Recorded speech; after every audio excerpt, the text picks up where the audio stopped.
Welcome back to another NBA Sesh. Avi, how are you? Hey, what's going on? So, What? I was gonna ask you. So, how do you feel about the NBA right now, the season? Are you want to start? No. Okay. How do I feel about the season? I think it's just like every other season. There's a lot of surprises. For instance, I didn't think the Memphis Grizzlies would be this bad. I actually thought.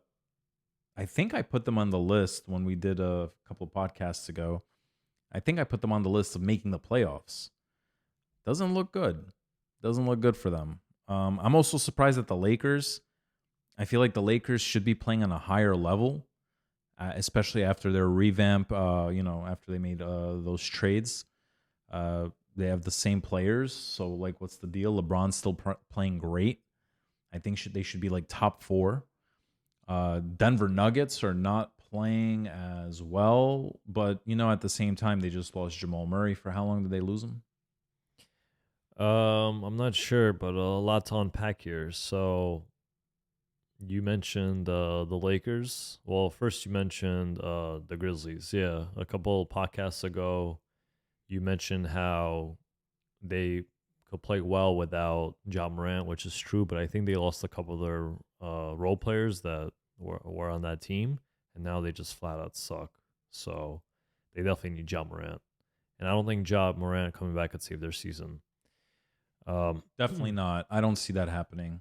Yeah, with the Lakers, yeah, it's sad because LeBron's still having such a great year at being 38 years old. But I think the issue is that Anthony Davis is not playing up to expectations. He's playing like a third star, and I think it was Mark Jackson actually that just criticized him today on Twitter, saying that he's 30 years old and he's playing like a something. I'm paraphrasing, but he said like something like he's playing like the third star of the team, and LeBron James is 38 playing like the superstar of the team, and it should be reversed at this point.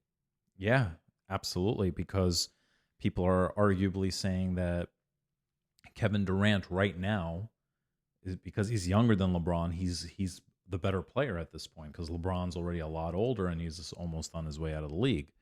But now I have a couple of things to unpack. So number one, I'm going to mention about the Grizzlies is: do you realize what a shame it is what John Moran did last season? They were number two, I think, for most of the season, at least the first half. And I remember I was blown away. I said that either the Denver Nuggets or the Memphis Grizzlies are going to the finals. They had a real chance to make a lot of noise in the playoffs. And he just threw it all away by being silly. It's such a shame. And of course, every year teams change a little bit. It's hard to keep all the players together. I just feel like he set his team back. Definitely. Set his team back a couple of years. I don't think they could recover from this, and if they do win some games, they might be middle of the pack. At this point, it's better just to throw in the towel. I know it's still early, but I think that they're going to also need time to gel once he comes back because you got Marcus Smart, who's now injured for, I don't know, don't quote me, a few weeks to maybe a couple months or so. Derrick Rose hasn't played yet. He has knee issues. So it's tough, it's a shame, but they have a great coach, and they could be as good as Sacramento is right now, who's playing really well. But I'm not. Last year they were better than Sacramento. Yeah, I know, but I'm not even fully sold on Sacramento. I'm not fully sold. I No, think I'm more absolutely sold not. on the Timberwolves. First of all, I think, in my opinion, Sacramento made a huge mistake trading Tyrese Halliburton instead of De'Aaron Fox. I think Tyrese Halliburton's the better player. Yeah, he's definitely the better player long term. I think anyone would rather have him over Sabonis, but I think what a lot of people say is that for Sacramento, it worked out better. It did, but like you said, they're good. They're a very good team, But I think they're. You know what? I think it's safe to say that Sacramento's one player away. Yeah, I You would know? say I think exactly. I think they're missing that one guy, but I think that Halliburton and the Aaron Fox would not have played well together. They would take away from each other. Where now it's the same thing with having too many superstars on your team. You know, they take away from each other, and that team is not as good as they could be. Now, I'd like to circle back to something else that you said. You mentioned Mark Jackson. What did you talk about, Mark Jackson? So I think today, he basically called out Anthony Davis, saying that he should be Okay. like the star player of the team All and right. not LeBron anymore. At So this we point. spoke about that, but what is the deal with Mark Jackson? He got hired by the Knicks to call their games, and then he goes from being hired to do that to being banned off the plane and being fired from the gig. Yeah, Like, that's weird. and then he goes on trying to save face, which could be true. I don't know, but he says he's the one who quit. But then why would they ban him off the plane then? So I think maybe he's just trying to save face. And it's like, we were always suspicious about Mark Jackson because I thought he did a great job with the Warriors at one point. I think they were in the second round. They put up a good fight. And I was like, wow, it's nice that Mark Jackson took this nice young team, and he made some noise in the playoffs. And then, of course, they fired him to put Steve Kerr. And I just thought, you know what? We just need to go a different direction. And it was kind of like when Doug Collins got fired for Phil Jackson, even though when he coached the Chicago Bulls way back when. And it's not that Doug Collins wasn't a good coach. He did great, but they just needed to go to that next level. And that's what they did here. They fired Mark Jackson. They brought in Steve Kerr. And that same year, Steve Kerr got them a championship.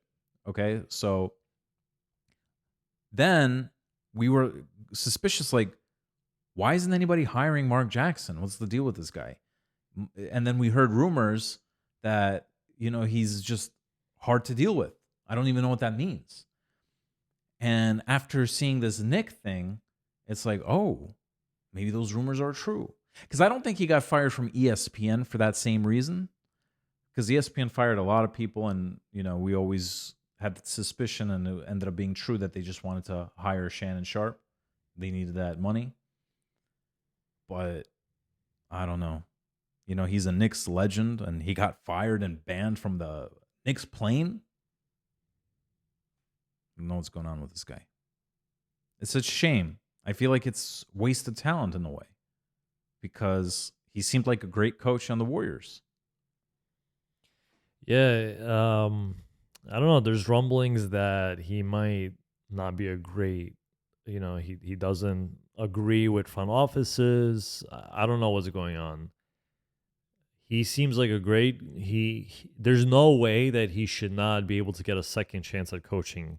And what's funny is I was just thinking about this today. I think maybe because I saw what he said about AD. But it's not like he's Derek Fisher, where Derek Fisher just sucked. He's actually a good coach.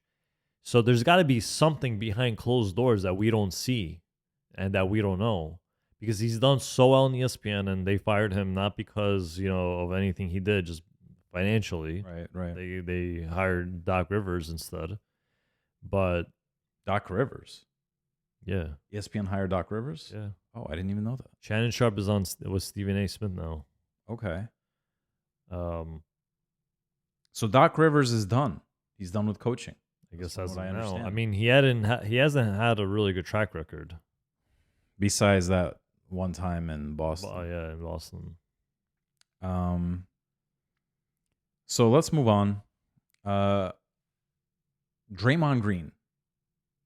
It's interesting because he got into a entanglement with what's his name?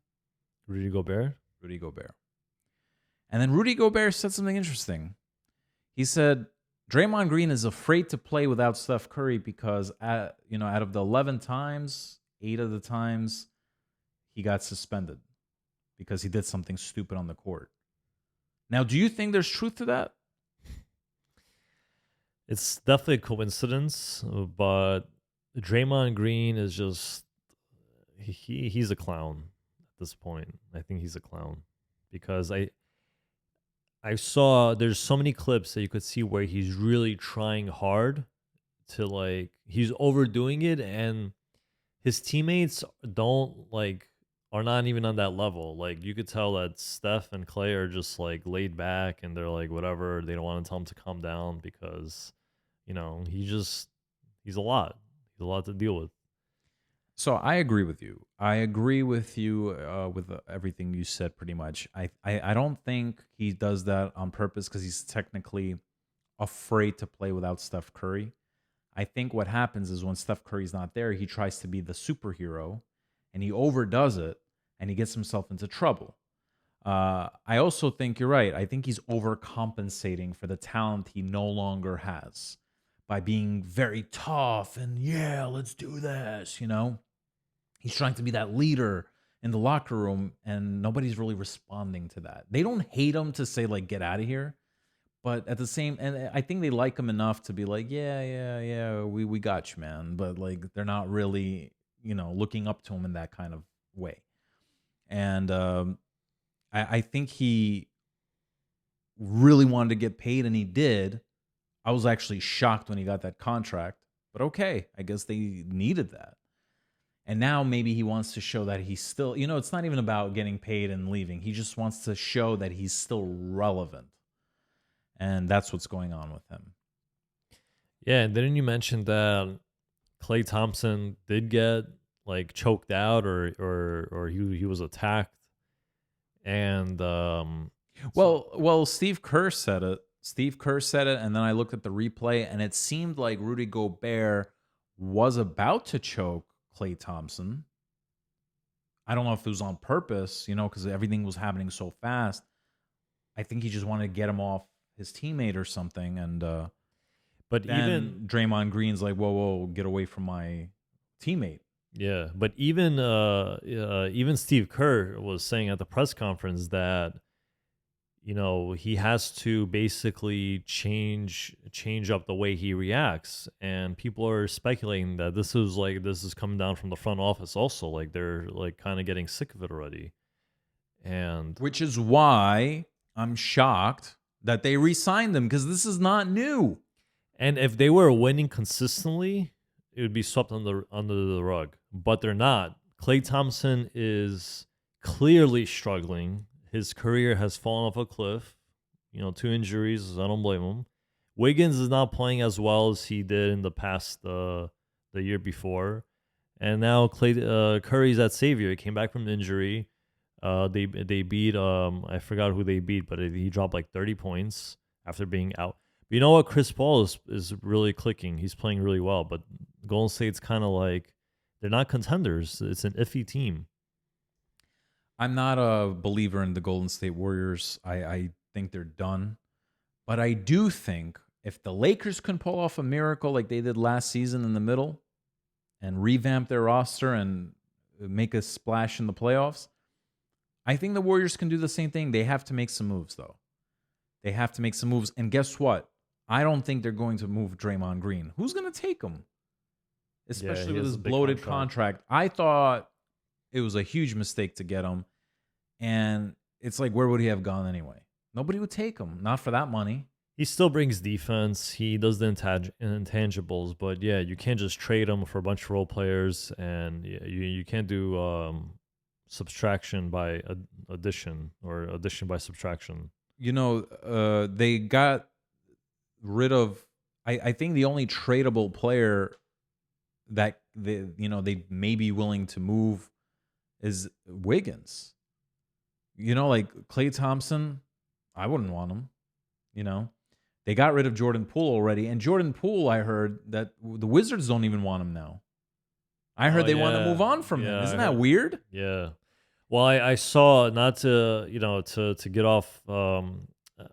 I saw he was in a huddle, and this is like a clip that's been circulating, and he's not even paying attention to the coaching and the X's and O's. He's like talking to somebody, and then someone tried to point out like, the coach is making a play, and he's like, yeah, don't worry. And after, when it's already like, the whistle sounded to go back on the court, He's like, oh wait, what happened? And then like the coach is showing him. So like he has the response. He could lead a team, even if the Wizards don't have him in their plans for the future. This is his perfect chance to say, I'm not what I was in Golden State. I'm responsible. I could lead a team. I'm that guy, and obviously he's not. So I think that they're gonna move on from him. And you see, this is what I was preaching all the time before. And I'm going to say it again.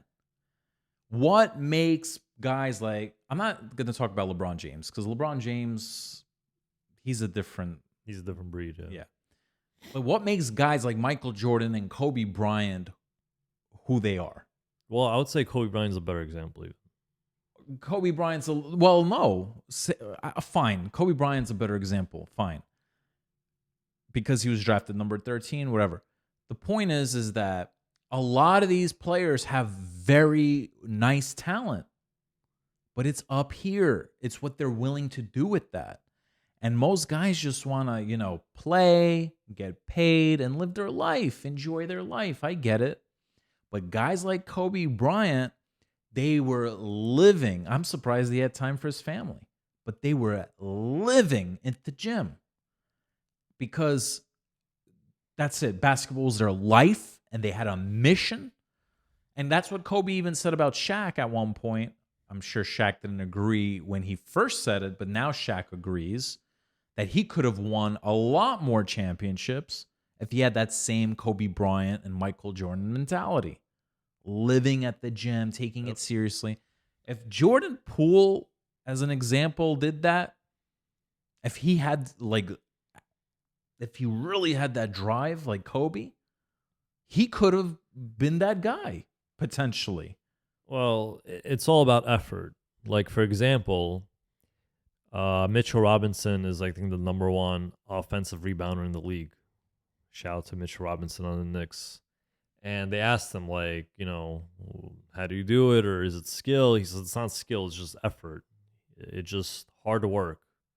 And obviously, he's taller. He's just a naturally born, naturally gifted rebounder in general. But look at Sabonis. He grabs rebounds. He's short. He's a shorter center. And, forget about the skill set. But Jordan, I was going to say Jordan Peterson. Jordan Poole. He doesn't even pay attention, during and he's shooting bricks. He's so inconsistent also. So, yeah. Now I know why the Warriors don't like him. Makes sense. And they gave him that contract. I think it was just like a strategic move for the team. But going back to Golden State Warriors, I don't think they're going to trade Klay Thompson yet. It's hard just to rip up that team right now for chemistry issues and things like that. I think they have to tweak it, get maybe a couple better role players here and there. And yeah, hope for the best. Yeah. Well, speaking of the Timberwolves, because we just mentioned that entanglement. Yeah. I just want to quickly mention to you that first of all, you mentioned a while ago that you think Anthony Edwards is the next face of the NBA. And now I agree with you 100%. And I also want to say that in the last podcast, we mentioned who would I trade RJ Barrett for? Because RJ Barrett, I just still believe in, and I don't want to just give him up for anybody. People were like talking crap on the comments saying, oh, what's wrong with you? Of course they should give him up for Embiid. But I'm sorry, I just don't think Embiid's the guy that I would give up RJ Barrett for. And then people criticize me for overthinking about Luka Doncic. And yes, Luka Doncic is arguably a better player, of course, but he doesn't play defense. So the only player, not that the Timberwolves would do that, but the only player I would feel comfortable trading RJ Barrett at this point is Anthony Edwards. And then the second player would be Luka Doncic, for sure. So Luka Doncic and Anthony Edwards is like, yeah, like right away. Like if the Timberwolves call and they're like, give us RJ Barrett, we'll give you Anthony Edwards. Yes. Not gonna think twice. If the Mavs call If and the Mavs say, call and say we'll give you Luka for RJ, I'd be wouldn't- like, I wouldn't think twice either. I would probably think for like 30 seconds, I wouldn't think twice. and then I'd be like, I okay. think his just everything he does supersedes his effort on defense. yeah. Just, I think he's gonna possibly win MVP. He's just unstoppable. Well, he's looking good for MVP this season. I think he might get it. I mean, it's still a long season ahead. Let's see what happens. The Joker's definitely up there. I think he's up there. I think he's number 1 right now in the ladder. Last I checked, but I think Luka Doncic deserves it more just because of the team makeup. Yeah, yes, Kyrie Irving, but still. I want to mention something about the Joker real quick. Jokic. I saw a post on the internet where they said, of course they're going to retire Jokic, but they said, let's not forget the other number 15, Carmelo Anthony. Don't forget about him, and you should retire his jersey too because he made the Denver Nuggets relevant. Yes, he did make the Denver Nuggets relevant, but I'm sorry. I think at this point, it's a spit in the face to Jokic. Now, if Jokic by chance picked a different number jersey when he first got there, like number whatever, doesn't matter, some other number, then fine. You want to retire Carmelo, great. But Jokic first of all, he's the best second round. He's the best player to get drafted in this deep second round. He was in the deep second round, right? Yeah, I think he was. He's the best player to get drafted in the second round. I mean, there was others. We've seen Ginobili, but whatever. He's the best, right? So he comes in. He's one of the best players in the league. He's top 5. He's going to go down as one of the best centers. Definitely. He got 2 MVPs. He almost got the 3rd MVP. The year he didn't get an MVP, he takes his team to the finals, and he wins that championship, and then he gets finals MVP. And if he didn't win that championship, then they would still have, he's just the numbers guy, whatever, just kind of like that same Luka Doncic conversation. Right.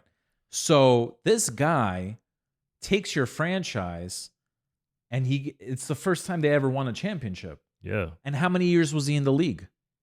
I don't know, like 6? Okay, let's say 6, 7. Carmelo was there for like 5, I think. Carmelo Anthony just gave up. He thought more about himself, like, I want to go play for the Knicks. I don't care about this team. But you know what? Yes, he made the Denver Nuggets relevant, but he had Allen Iverson, and they got eliminated in the first round. They were the 8th seed. Well, that was a terrible. That was a terrible duo. Then he gets Chauncey Billups. Now, Chauncey Billups was the real leader of that team. And Marcus Camby, Kenyon Martin. They had a great lineup, but Chauncey Billups was the real leader. Melo's not a leader. He's not. Like, that's not to diss him. Well, he's not a leader. Well, he's a great, fantastic player. The talent is incredible, but he needs a leader. Like LeBron James is a leader. Andre Miller. Okay, but LeBron James is a leader. Okay, right? But you could say also that it's not the best comparison, but you could say that Steph Curry is not really a leader, and Draymond Green is the leader of that team. I don't think so. Tyson Chandler was kind of like the leader, captain. I think Draymond Green thinks he's the leader. I think that the leader is Steph Curry, but for Denver to just give both of them a retirement, I think that's a spit in the face to Jokic after everything he's done. And what, Melo didn't do anything. And he was there for what, 4 years? 4.5 years? And now you're going to just give him a participation trophy in a way? Come on. I think that the way the Joker is in terms of his persona, he's probably not even going to care. He's not. But I think I know what the Nuggets are going to do. What? I think they're going to retire the number 7 jersey under Melo's name. because he was number 7 on the Knicks. And I think if they're going to do something, they'll do that. Look, because you can't retire 2 names under one number. you can. You could? The Knicks did that. Okay, so there you go. No, but here's the thing. That number is just for Jokic. That's it. He's the trophy of that team right now.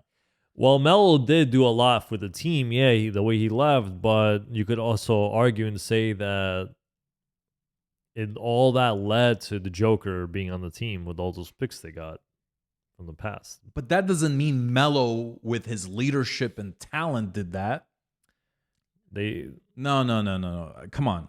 Look, Melo did not even lead his team to the third round, to the Western Conference Finals. That was Billups who led that team. They got eliminated. They put up a great fight, but they got eliminated by the Lakers. And that was it. That was the one and only time Carmelo did anything for the Nuggets. Okay, as far as making a deep playoff run. Melo, you're right. Melo is not that. He's not the number one option.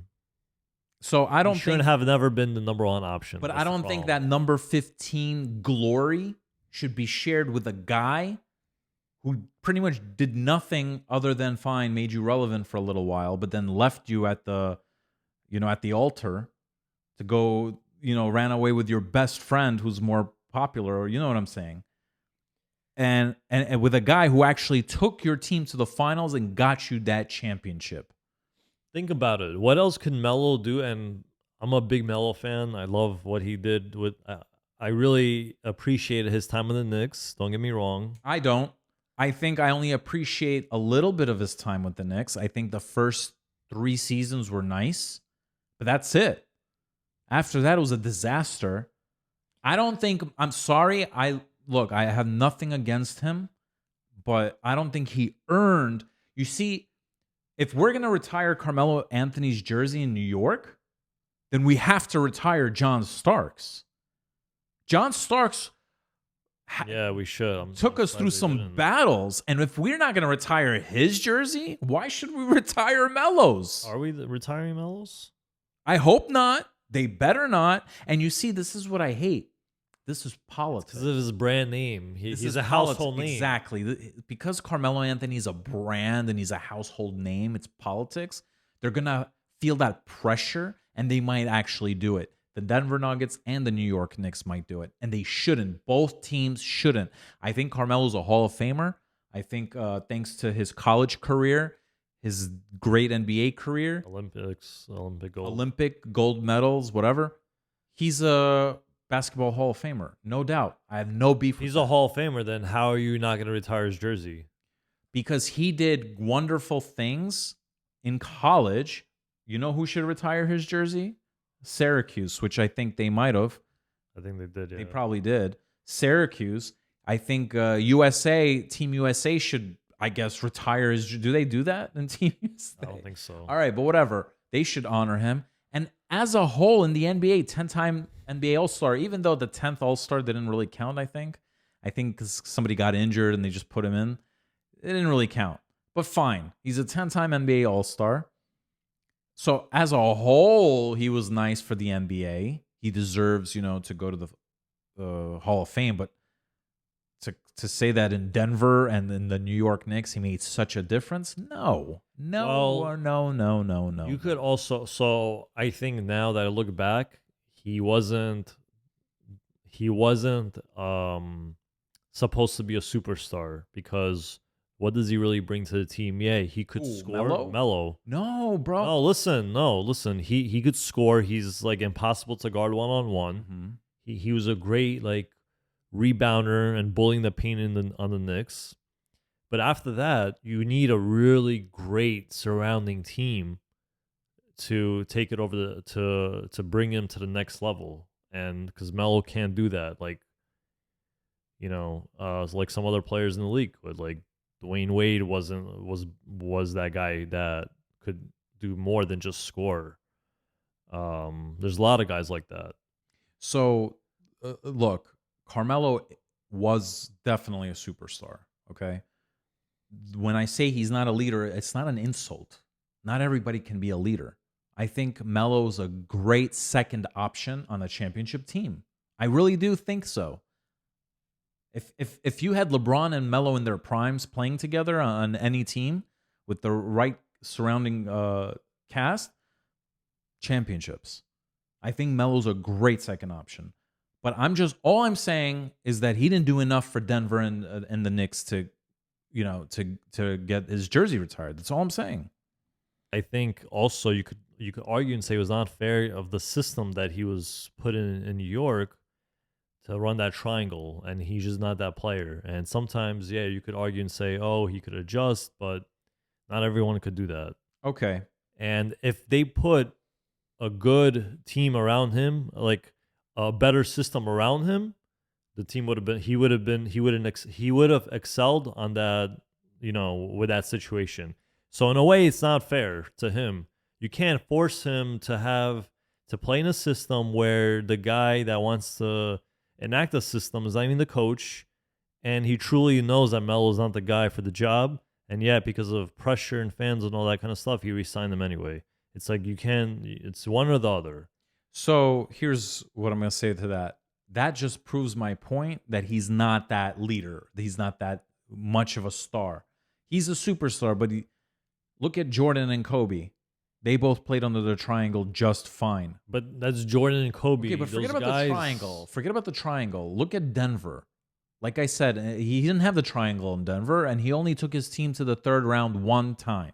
You're right. Then in New York, the first 2 seasons was kind of a mess. It was his fault our team was dismantled. Okay? So, whatever. Everybody got injured. He was alone. They didn't work out. Fine. The second season, I don't know. It wasn't much of a team against the Miami Heat. But then in the third season, when we had Jason Kidd and all these veterans, that was great. But you didn't have a real Batman on that team. You had a really good Robin, or I'm going to just say Nightwing to really give Melo some credit here.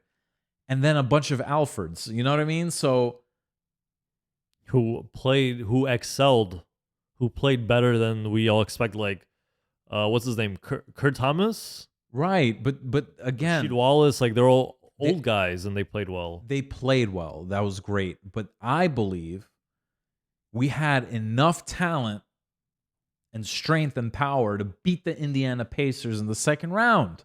We did. And they blew it. Indiana kicked their ass. And that shouldn't have happened. And that was not a triangle system either. And you know what? Quite frankly, I'm tired of making excuses. All right, he can't play under triangle. Oh, he can't play under Mike D'Antoni's speedy offense system. I feel like no other player has issues like this. Just Carmelo. He just says, "Oh, give me the ball, let me do whatever I need to do." ISO ball. Well, he is the system. Oh, as Harden, yeah, he's another James Harden, right? But speaking of James Harden, and speaking of you mentioned Dwayne Wade earlier, I want to talk about Russell Westbrook on the Clippers.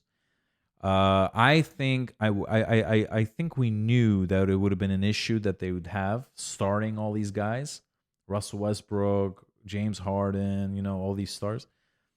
But I am very proud of Russell Westbrook for taking the Dwayne Wade approach when Dwayne Wade was in Cleveland and saying, like, you know what? I'm going to come off the bench. He willingly said that. I want to come off the bench because it's just not working. Let James Harden start.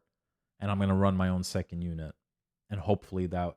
So anytime a player makes a sacrifice like that for the greater good of the team, a lot of respect, a lot of props. But why didn't it work for Dwayne Wade in Cleveland? Because it worked in Miami. He didn't come off the bench.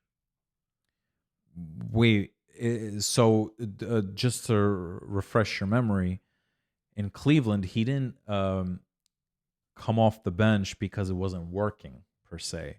He did it because J.R. Smith stopped playing well. Because J.R. Smith was starting. Oh, right. Before Dwayne Wade got there.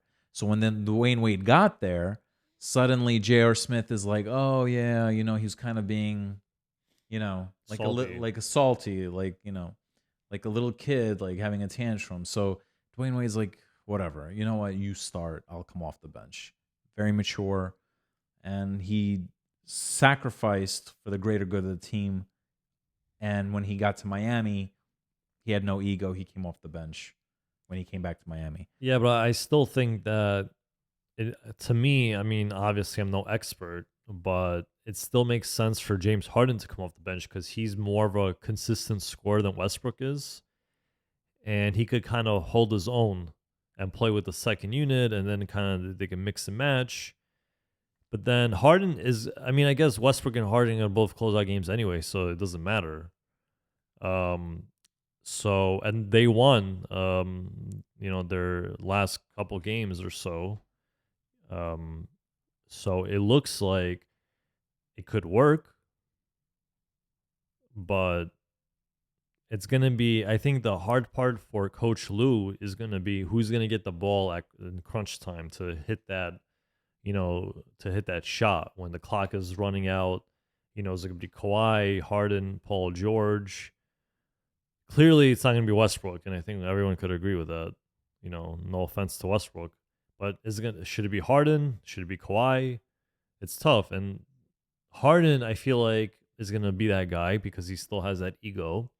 And the other guys around there are going to be like, oh, whatever. I think Kawhi looks like he doesn't care at this point. That is interesting. If I were the coach, who would I want to take the last shot? I would. I mean, if Kawhi Leonard's healthy, I would like to think I'd give it to him. I don't know. That's tough, but I agree. Out of all four of those guys, I would ask Russell Westbrook to be the last option. Yeah. But speaking of who would take the last shot, I actually saw an interesting post online also. And they're saying with 10 seconds left, who would you put in to take the last shot out of these players? This is like one of those fun questions to ask. LeBron James, Kobe Bryant, Michael Jordan. I was about to say Michael Jackson. Michael Jordan or Steph Curry. So who would you pick? It's honestly a silly question because I would pick. It's either between Michael Jordan or Curry. Well, I disagree. I disagree because I remember I was watching this Max Kellerman segment, and he pointed out that he'd choose Andre Iguodala over Stephen Curry. Well, I think he was smoking crack. No, because apparently Steph Curry is not a good clutch player. You know what? I want to take back my pick because before you even mentioned that, I was thinking a little bit more in my head, and I think I'll pick Jordan because, yeah, Steph is a great 3-point shooter, but Jordan has the toughness to get to the hole, to get an and one, to kind of force his way and get the shot he wants anywhere on the floor. So I think Michael Jordan's the obvious choice out of the four, especially with his record, as what he's done in the game. But that's just too easy. So let's say, fine, Michael Jordan's our first choice. Who's our second choice? Who do you pick as your second choice? So I already know. I already know who I pick. It's between LeBron, Kobe, and Curry. Yeah. That is a tough one. I'm picking Kobe. Kobe? I love Kobe Bryant, but I'm picking LeBron James. That's a good choice. Which you know what?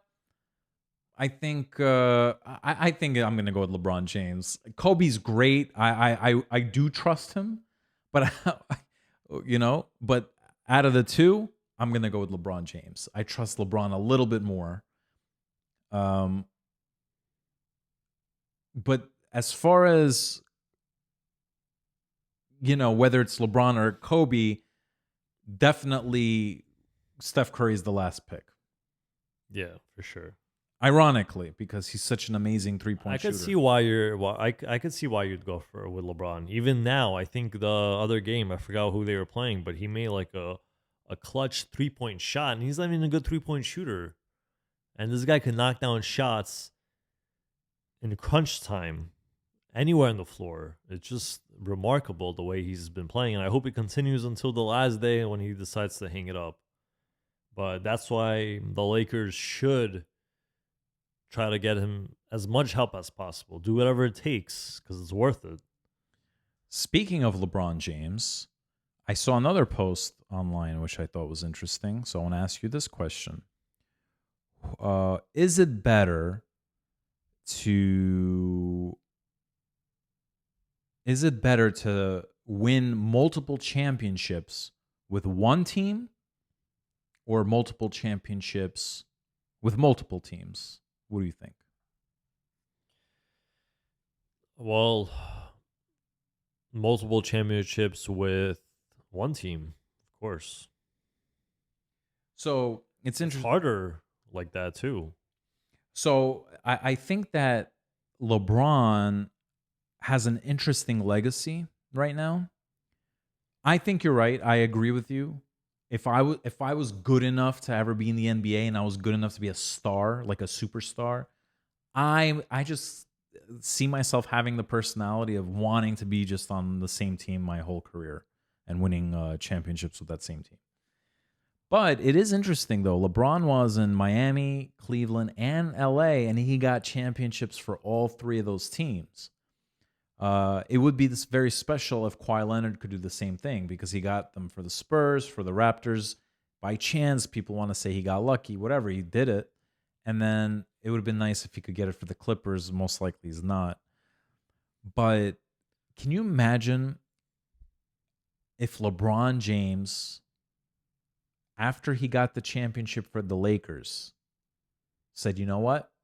I'm going to take the challenge of all challenges, and I'm going to come to the New York I Knicks, knew you'd say that. and I'm going to get them a championship. If he did that, that means for each team he'd played, he'd get a championship. And the Knicks, you put them back on the map. You made them relevant. Whoa, what a way to leave the league. If LeBron comes to the Knicks right now with the current team that they have, championship guaranteed. Guaranteed. And I'm not just saying this as a delusional Knicks fan to all these haters out there. Guaranteed with the roster they have. Well, who said that we're one player away? Who said that? Scott Perry. Scott Perry, the former Knicks GM Yeah, something like that. or president. President GM, one of those. Either way, I feel like with the right roster move, we are one player away as long as you don't give up too many players for that one player. And he even mentioned it doesn't have to necessarily be a superstar either. We need a guy who could create offense for himself and is a solid defender, but someone especially who's a good 3-point shooter. So if the Knicks get LeBron James, so the starting lineups, Jalen Brunson, RJ Barrett, LeBron James, Julius Randle, and Mitchell Robinson. Or you put LeBron at power forward, leave RJ at small forward, and maybe Julius Randle either gets traded or comes off the bench. Either way, I see them. Yeah, I think you're right. Something crazy has to happen for LeBron to leave the Lakers. I think that if LeBron James on the Knicks, with the current roster we have, finals guaranteed, but a healthy Denver Nuggets team, I don't know. Him and AD are literally in the injury report almost every day now. Every time they play, it's a game time decision. They have nagging injuries. And I think it's going to be like that for the rest of the season. So the Lakers are in a very interesting situation. But Scott Perry even mentioned that if we put RJ Barrett in the shooting guard position and we get a more like a solid 3-and-D guy who could create his own shot as well, we might be over that hump to get to the finals at least. But I think we do need like a perennial superstar, like a guy who's on like the cusp of being a superstar at least. to win. Hold that thought. Because I want to finish one thing here, because I have something very interesting to say about that. But when I look at this meme that somebody put, who would you rather win titles with multiple teams or win title with being on that one team? I'm looking at the one team people. You have Michael Jordan, Magic Johnson, Larry Bird, Tim Duncan, and Kobe Bryant versus the multiple team people, Kareem, Wilt Chamberlain, Kawhi Leonard, Shaq, and LeBron. I don't know. There's just something magical about the guys who are on that, same team. I feel like they're the much better players. Not to discredit the other side. They're fantastic as well, but Michael Jordan, Magic Johnson, Tim Duncan, Larry Bird, Kobe. Well, it's just interesting, right? When you look at that. Like the guys who won the one title, the guys who won the title with that one team are the better players. I think that just says something about better players and their commitment and loyalty to that one team. You think Hakeem's better than Shaq? Well, Hakeem's not on this list. Oh, so who'd you say was? Well, the guys who Duncan won with the one team are Duncan, Kobe, Magic, Larry Bird, and Michael Jordan. Well, look, LeBron could have just. Oh, yeah, he left. Never mind. But anyway, remember I said hold that thought? What was the thought? I forgot. Oh, man. They need a solid small forward? Yeah, that's what Scott Perry was saying. And we're just right there. We're so close, to get something. But that being said, the Bulls look like they're going to blow it up any moment now. So, okay, go ahead, because I was going to say something about that. Go ahead. And Zach LaVine, he looks like he's a great player, but I wouldn't want him on the Knicks. And he doesn't want to be on the Knicks, apparently. Better for us. And I want to also, at the same time, give a shout out to Devin Booker, because I doubted his skill set a little bit last season. There was times in the playoffs where he played super well, then he kind of just played really well still, but to his level in terms of just scoring a lot. Now he's been playing like a real point guard and putting up numbers, and they're doing so well right now, the Suns. You love to see it. But now they got a problem, because when Bradley Beal comes back, whenever that's going to happen, they have to figure out a way how to gel all over again. So they have a huge Bradley Beal problem, but if they didn't trade for Bradley Beal and they got maybe a couple role players, they could have potentially been contenders at this point. Well, listen, I'm sorry, were you going to finish your thought? Well, I know I started talking about the Bulls, but it kind of led to... Well, that's fine. I'm going to talk about both real quick. So, as far as Phoenix goes, I see what you're saying, but it doesn't hurt to have a Bradley Beal, because Bradley Beal looks like the kind of guy he knows his place.